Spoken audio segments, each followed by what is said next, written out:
Hello YouTube. Today I'm bringing you a complete guide for fat loss. And if I sound a little bit weird, it's because I am currently sick, and so my voice is a little lower, and as my roommate and I keep calling it, I just got an injection of testosterone, and now my voice is deeper. Anyway, this guide is going to be an 11-part guide giving you all the information that you could possibly ever need to lose fat, to get a chiseled physique, to get a six-pack, to be lean. This is the ultimate, my complete guide towards fat loss. And, well, given that it's going to be 11 parts, it's going to be a long-ass video, so grab your popcorn, grab your notepad, grab a pencil, and be prepared to learn. So part 1 is CICO, or otherwise known as calories in, calories out. And calories in, calories out is the fundamental basis for losing fat. It is in line with the laws of thermodynamics. You cannot create nor destroy energy. Energy can only be transformed. And that's exactly what's happening in your body. There is nothing in the universe that can change calories in, calories out. Calories in being the amount of energy you consume in a day, or over a period of time. Calories out being how much energy you expend in a day, or a similar period of time to calories in. And so starting off with calories in, this side of the equation is much simpler than your expenditure. So literally, your calories in equation is literally just everything that you eat, anything that you drink that has calories, and literally anything that you put in your mouth that has calories. This can be food, this can be drinks, this can be condiments. Condiments, for one, are a hidden source of calories because many people don't really know that condiments have so many calories. Like if you look at ranch has so many calories. If you look at other different sauces, it's so many calories. Like if you go to a fast food restaurant and you order a salad, the condiments themselves is most likely going to have more calories than the actual salad. And then you wonder, why am I not losing weight? Why am I not losing fat, even though I'm eating all this salad? Condiments. So that's your energy intake, your calories in. Your energy expenditure is basically everything that your body does to use energy. And the biggest contributor to this is your BMR, or your basal metabolic rate. And this is basically the energy that you use to literally just sustain your body, to sustain life. And so BMR is calculated of the highest rigor by basically putting someone in a room, not letting them move at all, and then just measuring the calories that they burn from there. It's literally the energy you need to sustain your body for the entire day. And it composes the greatest amount of calories that you burn every single day. Second is NEAT, or non-exercise activity thermogenesis. And this is any activity that doesn't really count as exercise. And this is also subconscious. This is your fidgeting, your pacing around the room, your hand gestures. Although, technically, once you start consciously thinking about doing more hand gestures, pacing around more, that's no longer NEAT. NEAT is sort of unconscious. You don't really think about it. It just happens. And so, you may also surmise that this is non-exercise activity thermogenesis. Therefore, there's probably going to be exercise activity thermogenesis. And you're correct. EAT, or exercise activity thermogenesis, is the energy that your body uses when you do activities, when you move. This can be exercise. This can be consciously fidgeting. This can be any movement that you consciously do. That is EAT. That is exercise activity thermogenesis. And the last part of your energy expenditure is TEF, or the thermic effect of food. So when you eat something, your body needs to expend energy in order to get energy. Right? It needs to expend energy to break down the food that you ate and then to absorb it. And so the thing is with that is that depending on the food that you eat, your body's going to expend more or less energy in order to break it down and intake it. And so protein, the macronutrient protein, has the highest thermic effect of food, meaning that it takes the most energy out of all the other macronutrients for your body to break down and absorb. So much so that, you may commonly know that protein is 4 calories per gram, but it's really more like 3.2 calories per gram, technically, if you would account for the thermic effect of food. But, that's just a technicality, but it just shows how much the thermic effect of food can do. And so next in line is going to be carbohydrates, and then fat. Fat takes the least amount of energy to break down and absorb. For one, because most of the food that you eat is going to be turned into fat, because you can't use all of it all at once. And so fat is similar to fat. So the two are similar, so you shouldn't take nearly as much energy as converting protein or carbohydrates to fat. Right? It makes sense. And so this entire equation determines your rate of progress, or potentially no progress. Because if you are intaking more calories than you're expending, you're going to be gaining weight. Right? There's nothing that can stop that. If you're expending more calories than you're intaking, you're going to lose fat, and there's no stopping that. If your calorie intake is the same as your expenditure, you're going to be maintaining fat. This is the fundamental basis of fat loss. And if you want to lose fat, you must be in a calorie deficit or having a greater expenditure than your intake. You absolutely must. If you don't, you're not going to progress whatsoever. Part 2 is about macronutrients. And so I've already hinted toward this with protein, but there are technically four macronutrients. There's protein, like I've already said, carbohydrates, fat, and alcohol. So there's 4 of these. Protein technically has 4 calories per gram. Carbohydrates is also 4 calories per gram. Fats are 9 calories per gram, so more than double the amount of calories. And then alcohol is 7 calories per gram. So alcohol is the second highest. The reason I want you to know this is because if you want to absolutely lose fat, you absolutely need to track. You need to track what you eat. And with tracking, you need to know the calories that you eat, right? It's from part 1, CICO, calories in, calories out. You need to know the calories that you consume in order to determine if you're going to lose weight or not. And so tracking your food is a must. And by knowing the calories in your macronutrients, that will help you greatly. Another part of tracking is actually getting a food scale. If you are really serious about really losing the weight, get a food scale and meticulously weigh out everything that you eat. Because not even the most experienced, not even the experts in fitness, in nutrition, can 100% accurately determine the amount of calories in foods. The most they can get is 70%. And that's experts. And if you aren't an expert, if you're just beginning, right? If you are just starting this, what makes you think that you can do any better? And I mean, 30%, getting 30% off, that can be the difference of losing a pound a week or gaining a pound a week. It is that big of a difference.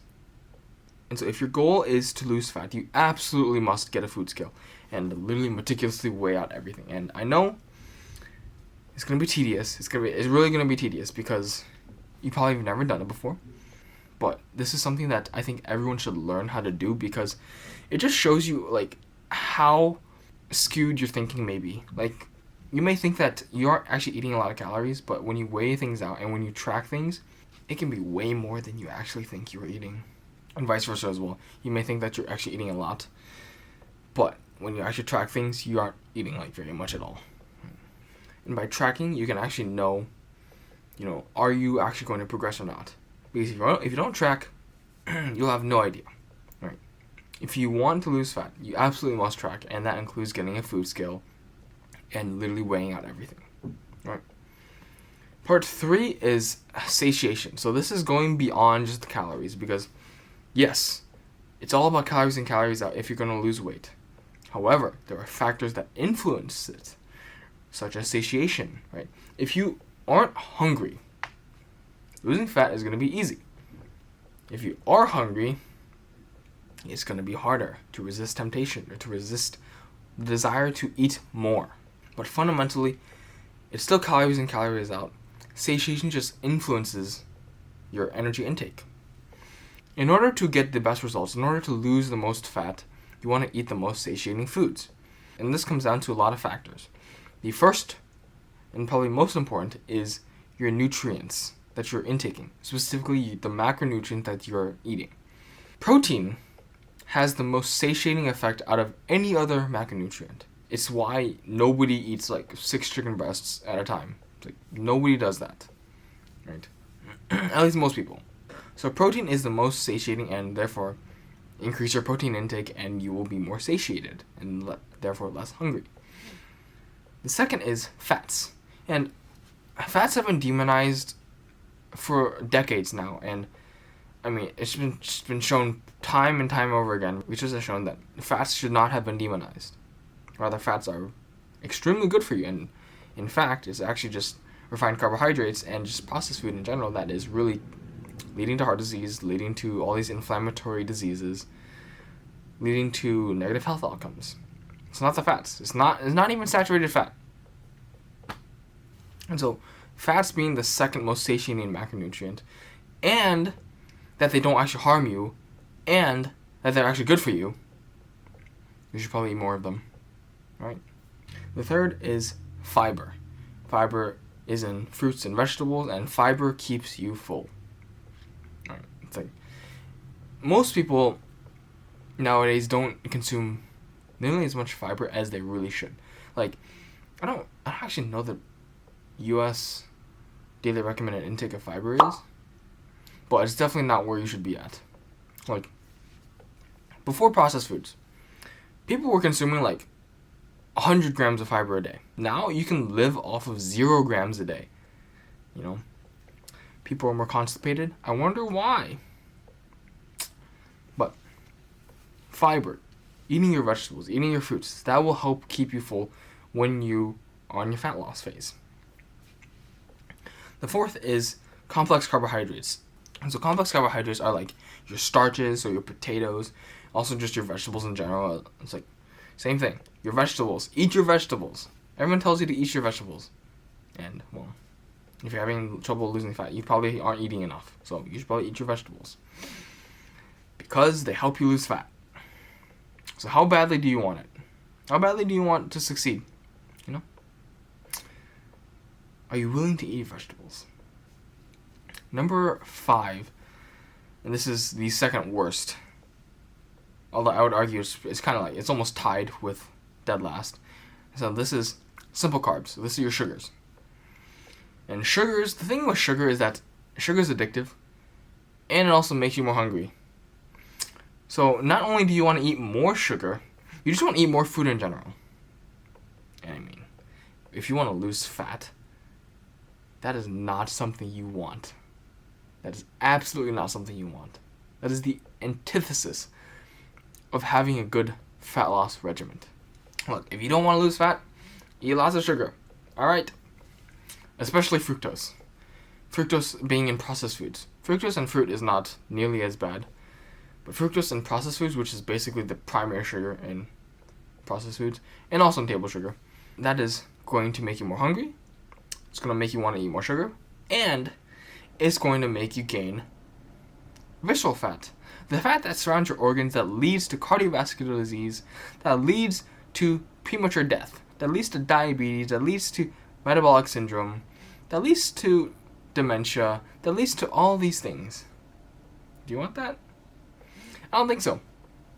Whether you're losing fat for aesthetic reasons or for health reasons, I don't think you want to degrade your health in any case. Right? Just avoid processed foods as much as you can. And last, but also I would say tied to fructose specifically, is alcohol. And alcohol has the same effects as fructose. And I've made a video about this already. Well, TLDR is that alcohol and fructose are metabolized in basically the same exact way by your body. Which means all of those diseases that I mentioned that was linked to fructose, same thing with alcohol. And you can also say the same thing of the reverse. All those same diseases associated with alcohol, you get with fructose. There's a disease called alcoholic fatty liver disease, and it's basically where there's a buildup of visceral fat on the liver. It's caused by excessive alcohol intake, right? Given the name. There's a very similar disease called non-alcoholic fatty liver disease. And guess what? It's caused by excessive fructose intake. Wow.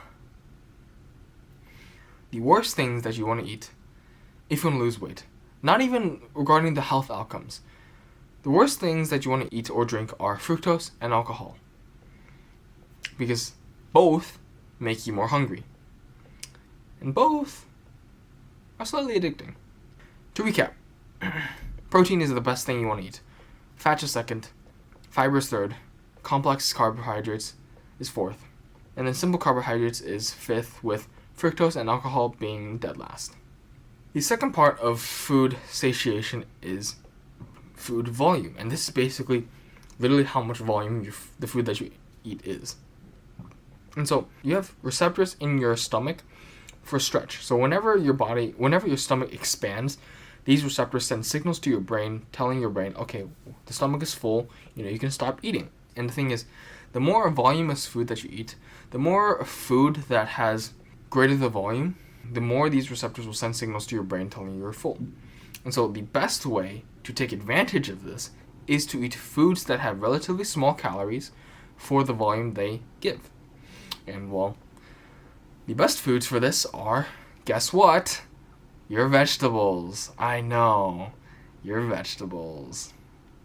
Vegetables like spinach, like bok choy, like broccoli.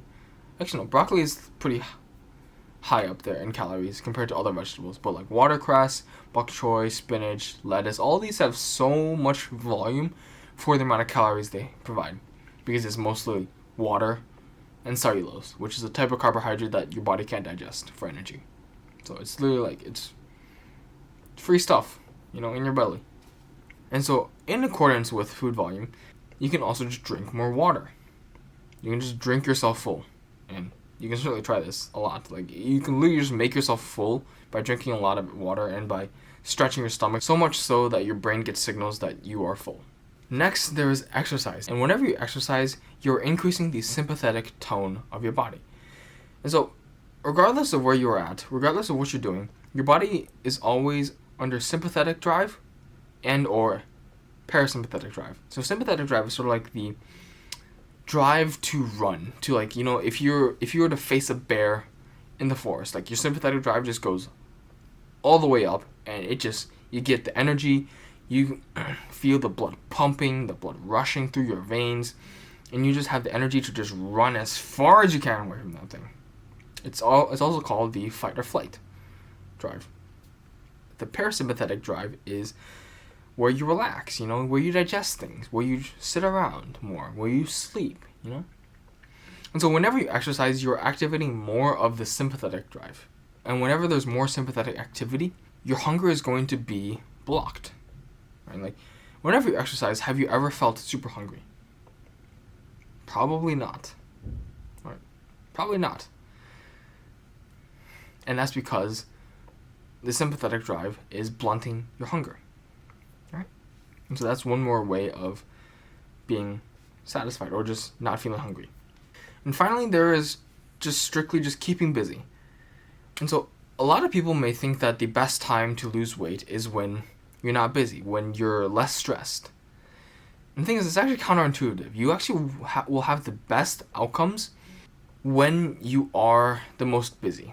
Because when you're not busy, you have all the time in the world to think about food. And when you can't eat, thinking about food is not something that you want to ever do. Because you'll think yourself into eating. And it'll just happen.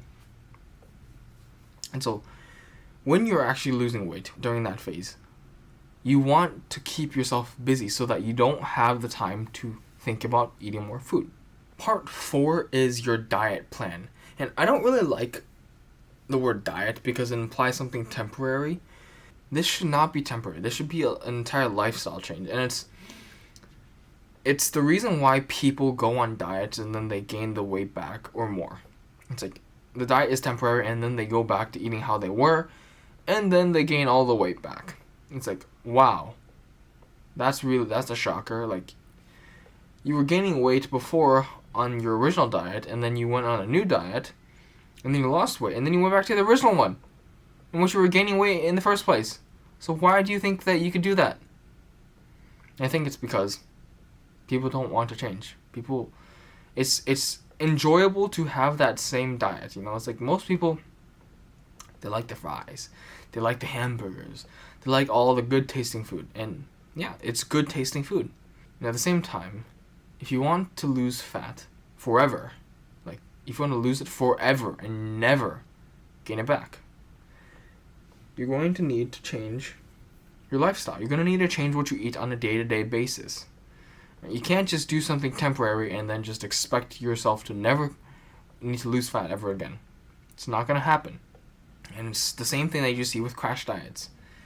People go on this like starvation diet for like a couple weeks, and then they lose the weight, right? Because you're starving. The calorie intake for it is just so far below that you definitely lose weight. You definitely lose fat. And then what happens is that they go back on their old diet, and then they gain the weight back because they're even hungrier now because of the crash diet. And so they end up eating more, and then they gain all the weight back or more in the same or relatively less time than it took to crash diet. And so you need to change your lifestyle. You need to eat differently if you want to lose fat forever. If this is that important to you, you will change your lifestyle. And if it isn't, you'll probably fail. Now, does this mean that, you cannot eat like any like good tasting foods anymore, right? Doesn't mean that you can never eat a hamburger again. Doesn't mean that you can never have ice cream again. No, it doesn't. It just means that 80 to 90% of the time, you stick to your regular diet. And then the 10 to 20% of the times, you can go out and eat. You can grab some ice cream. You can eat a hamburger. It's like, as long as you're mostly on target, you'll probably be fine. Part 5 is sleep. And sleep is so crucial if you want to lose weight or if you just want to be healthy. I mean, we sleep for a third of our lives, so it's no wonder that it's important. Like, otherwise, why has pretty much every single animal on the planet do this? Why is it so ubiquitous with all animals on the entire planet that they sleep? Except for some animals, alright? But like most animals on the entire planet, they all sleep. And it's because sleep is that important. It is that important that you would spend a third of your life being unconscious and being helpless.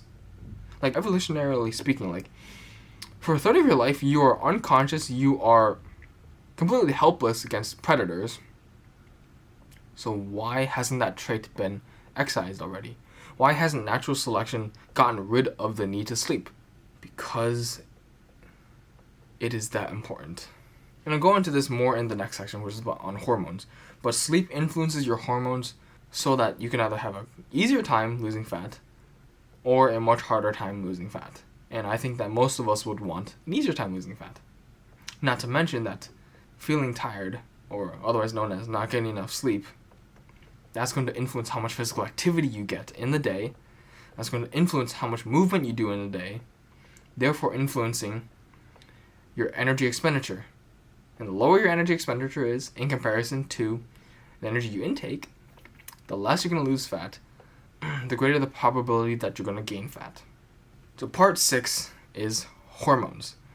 Hormones modulate your calories in, calories out equation, but it doesn't make the equation obsolete, like many people say it is. Right? Hormones modulate certain aspects. For instance, ghrelin. Ghrelin is the hormone of hunger. And increased ghrelin equals the increased desire to eat more. And most of the time, people are going to eat more, therefore leading to more calories in, but the same relative calories out, so they end up losing less fat or gaining fat. And so without sufficient sleep, your ghrelin levels are actually elevated in comparison if you had plenty of sleep, if you had sufficient sleep. If you want to be less hungry, get your sleep in. Not to mention that with sufficient sleep, your leptin levels also increase. And so leptin is the hormone for feeling full, for feeling satisfied. And more of those means that you're less hungry.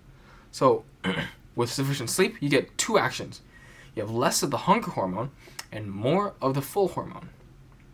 Now, if you don't get enough sleep, you're going to have more of the ghrelin, which is going to make you more hungry, and less of leptin, which is going to make you less full. That is most likely going to make you eat more food. And if you want to lose weight, if you want to lose fat, you do not want that to happen. And another hormone that people talk about a lot is insulin. And insulin is the hormone that basically tells certain parts of your body to store energy. Why do type 1 diabetics die? Because they literally can't store energy. They don't have insulin so that they can store the calories that they ate. And so they literally just pee out glucose. They just pee out energy. And because without enough energy, they'll just die. Right? And so that's why we treat type 1 diabetics with insulin, so that they can store the energy that they ate. And many people blame insulin as the cause of you being fat, because insulin is the hormone that makes you store fat, basically. But that's a very reductionist way of thinking about it. Yes, insulin makes you store energy, but if you didn't eat too much, if you didn't eat in excess, that wouldn't be a problem. You can't break the laws of thermodynamics. No matter how much insulin is in your body, if you don't have the energy to store, you don't have the energy to store. No matter how much insulin is acting in your body, if you don't have the calories for your body to store into fat, you can't gain the fat. So insulin just does not matter in the face of calories, in the face of having the energy. And if you don't have the energy, you're going to lose weight no matter what insulin does. Part 7 is exercise. And I've taken so long to not talk about exercise because exercise is not the most important thing. Because you can pretty much never out-eat a bad diet. You can eat so many more calories than burning off calories. And you can just do a quick YouTube search, right? You can just easily search up tons and tons of 10,000 calorie eating challenges. And many of these people will succeed. It doesn't take that much to eat 10,000 calories a day. On the flip side, try searching up anyone who succeeds in doing a 10,000 calorie burn challenge. And you'll find that pretty much no one can do it because it's so hard to do. Like, it's almost impossible to do. You just can't do it. And so, the primary way of losing fat is simply to eat less. You can't just keep on exercising because you just won't burn enough calories. And so beyond that, with exercise, if your goal is to get a better looking physique, you should probably do some form of exercise so that you can get a better looking physique, besides losing fat. Because, yes, losing fat will most likely get you a better looking physique. At the same time, you can build muscle and enhance your physique in that aspect as well. So you can lose fat and build muscle at the same time, enhancing your physique with both of these aspects. Right, now there's some caveats as to who can actually build muscle and lose fat at the same time. But for the most part, if you don't have abs, you can build muscle and lose fat at the same time. How do you do this? You strength train. And I have made a video about creating your own workout program. I've made multiple videos about strength training. Check them out. For the video on the workout program, there's a sample program that's at the timestamp 7 minutes 17 seconds. I'll put the video as a card, but you can go check that out for a sample workout program. But I mean, it's just strength training, and then that's pretty much it. You just go to the gym, you strength train, and then you just keep on being in a calorie deficit, and you'll lose fat and build muscle at the same time. That's if you get in all the protein that is necessary, right? So as long as you get enough protein, you're good to go. Now, for other exercise, like burning more calories, like cardio, your calorie deficit should primarily come from eating less food. Now, cardio can be used as a supplement, but it should not be the main thing. Like I said, you cannot outburn a bad diet. It's simply too hard to do. And so any cardio that you do should simply be a supplement to your calorie deficit from eating less food. And so this can be walking, this can be Stairmaster, this can be biking, this can be elliptical, this can be anything.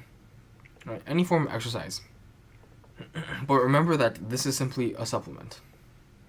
Part 8 is your physique, and specifically how it's going to look. And the thing is, many influencers on YouTube say that you can spot reduce fat, and of which that is complete bullshit. Come on, don't bullshit me. Bullshit. Bullshit. Bullshit. Bullshit. Bullshit. And anyone trying to tell you that is trying to sell you things, or they've already gotten what they want out of you. You know, like these people who say, oh, target belly fat and burn belly fat in 30 days with this workout. They've already gotten the views from you. They've already gotten the money that they wanted from you. The people who actually want you to succeed, they don't tell you like these shortcuts, because there are no shortcuts. There are no shortcuts to losing fat. You can't spot reduce fat. Research has shown that spot reduction is impossible. You cannot do it. If you want to lose fat from your stomach, if you want to get your six pack, you lose fat from your body overall, and eventually you'll get it. But you can't just work out your abs a whole bunch, and then just lose the fat from there, right? It's impossible. What influences your fat is your genetics, and so this influences your set point. And so set point theory is basically there is a point, there's a body fat percentage where your body wants to stay at, and so if you go below that, your body is going to recoil and want to go back up. And if your body goes above that, your body's going to recoil again and wants to go below. This theory is basically your body has a set point of amount of body fat that it likes to keep.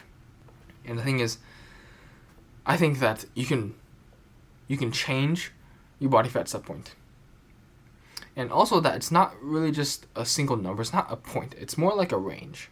Right? I think for most people, like for most men, your set range is going to be like, I don't know, 10 to like 25%. And that's a very big range, but you're going to be somewhere in that range.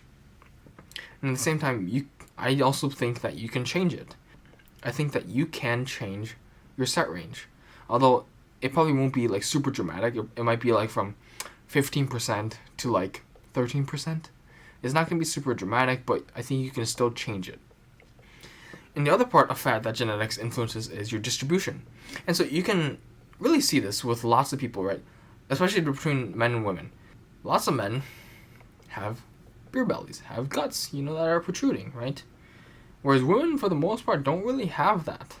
Rather, they store most of their fat in their legs and their bum, right? And this is because of genetics. Genetics influences where you store your fat. Men are more susceptible to gaining visceral fat. Hence why they get the belly. And so, you may be someone who is like the stereotypical male or stereotypical female, or you may be someone who is more unique, who stores more fat in their back, more fat in their arms than in their belly, in their stomach, than other people. Right? This is up to genetics. And so, what may happen is that you may be at 20% body fat and be able to see their abs. Whereas another person may need to be down to 10% body fat in order to see their abs. This is completely up to genetics, and at the end of the day, it simply means that you need to lose more fat. And that's it. Part 9 is tracking. So I mentioned tracking the food that you eat before, but now this section is going to go over tracking your progress. And the best way to track your progress is with multiple things. So, first one is scale weight.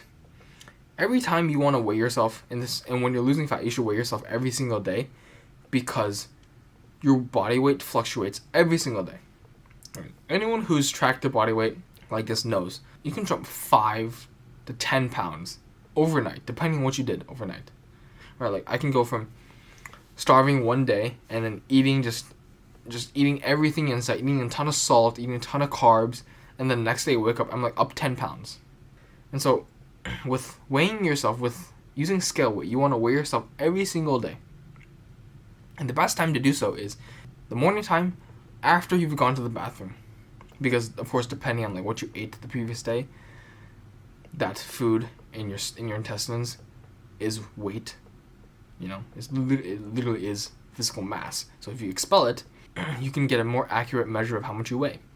And so you want to weigh yourself every single day, in the morning, after you pee, after you take a shit, every single day during the cut.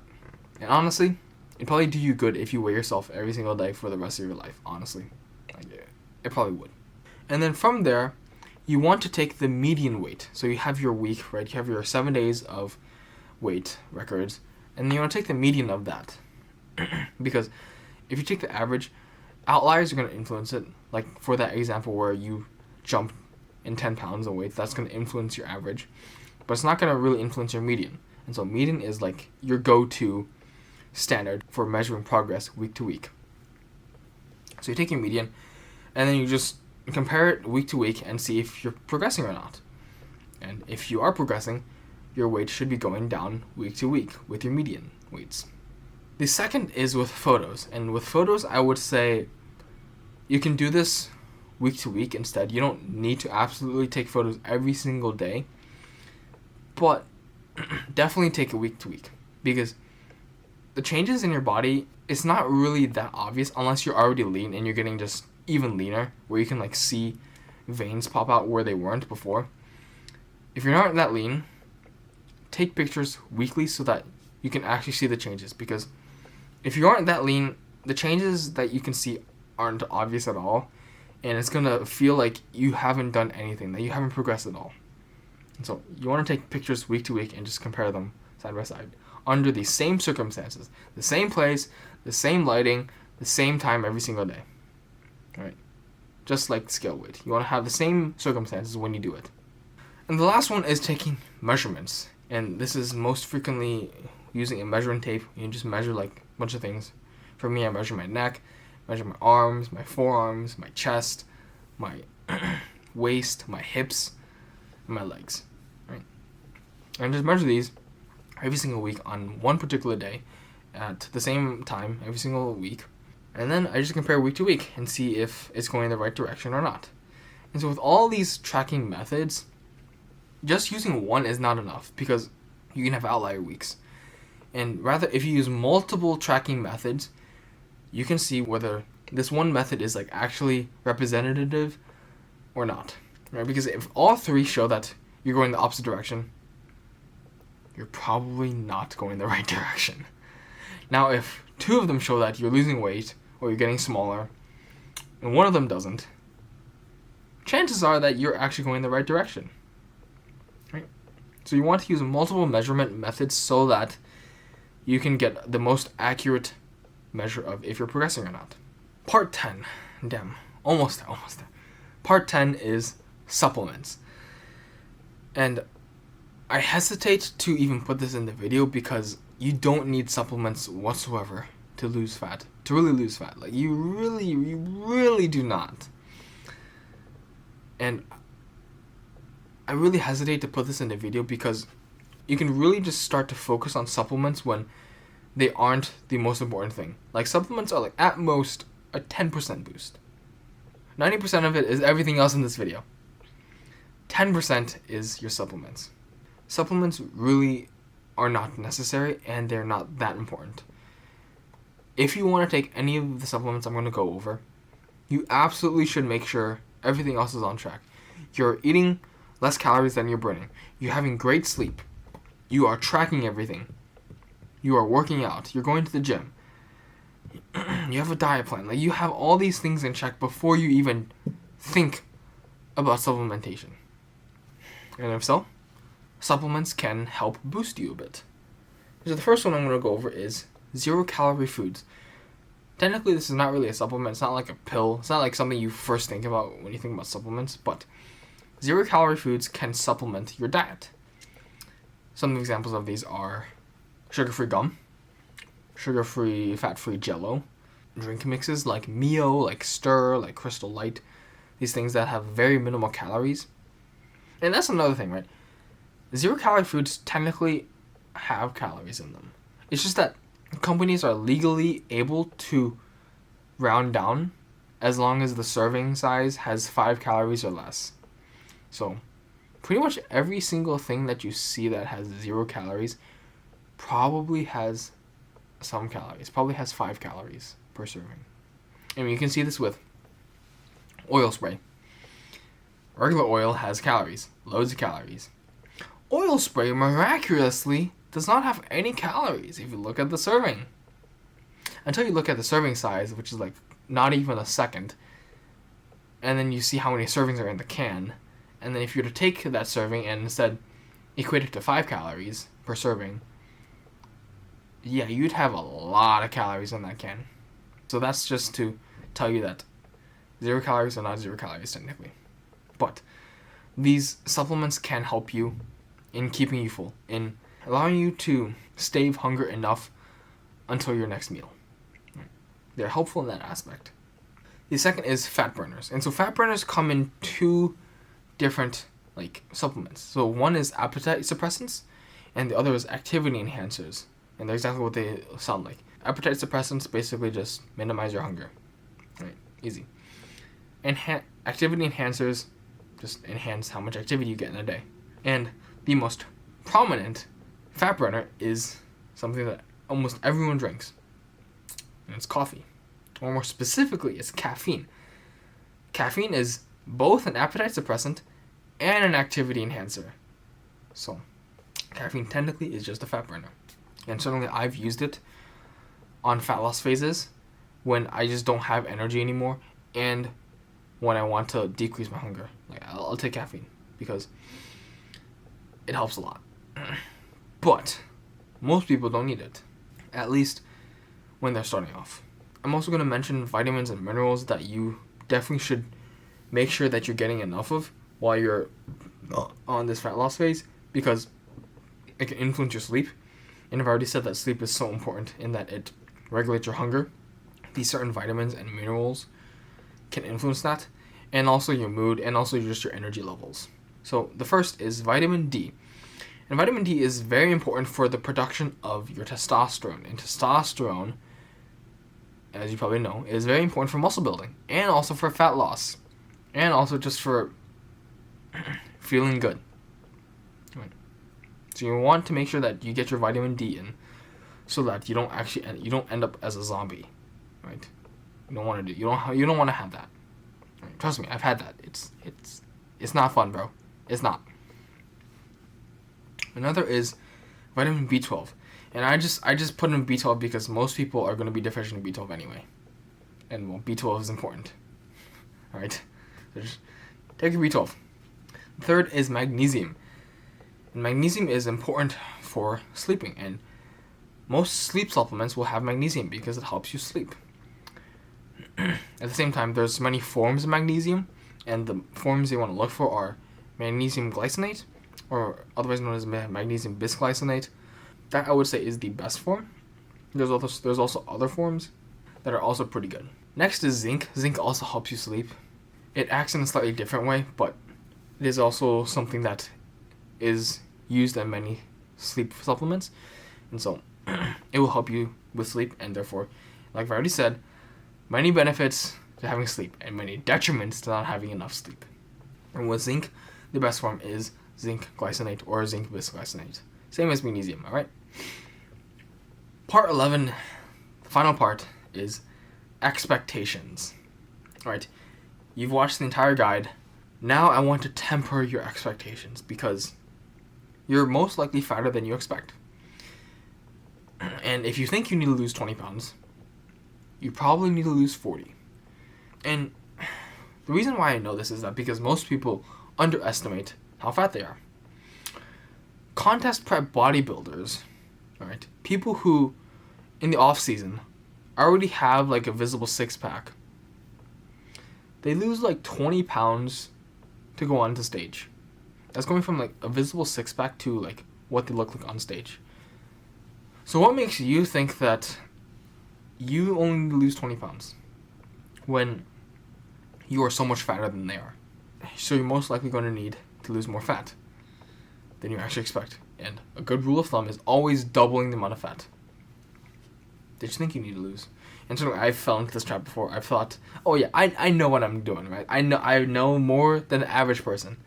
And so I estimate, okay, I just need to lose 10, 15 pounds. Yeah, no.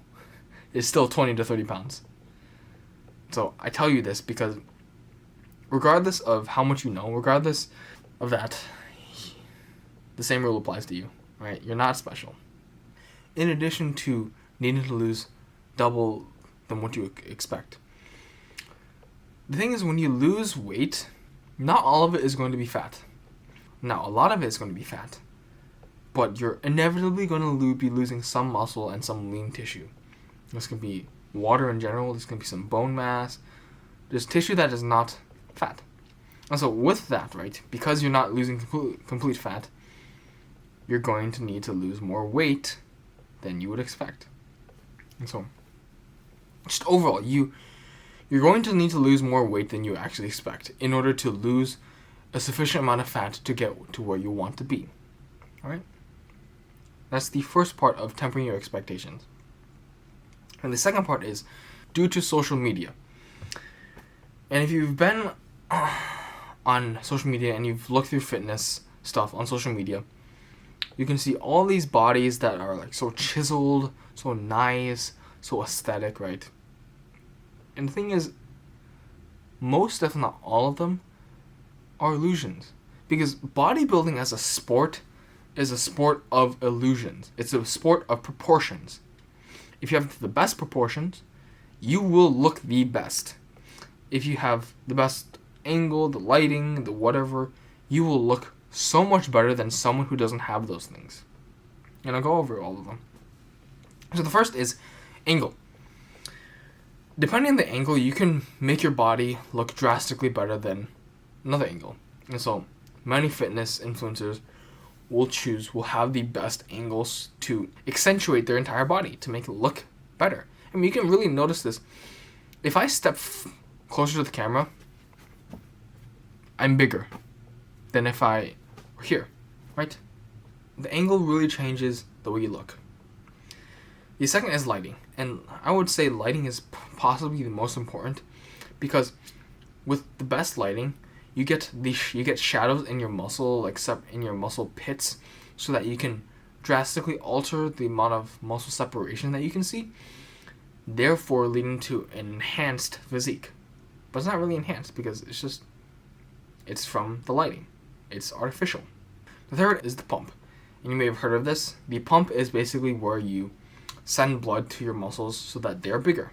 And most bodybuilders behind stage, before they get on stage, they will pump up. They will do lots of push-ups. They will do lots of curls.